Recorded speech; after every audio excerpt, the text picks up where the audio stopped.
Best ways to survive a winter power outage, presented by Dragoyle, LLC. Winter power outages can be a challenging experience, especially when temperatures drop below freezing.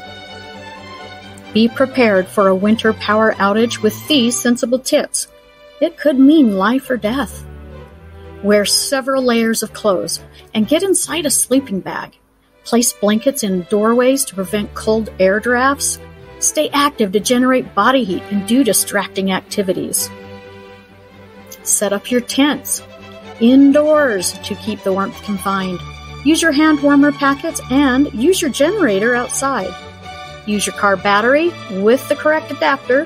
Have a plan prepared and use your emergency kits.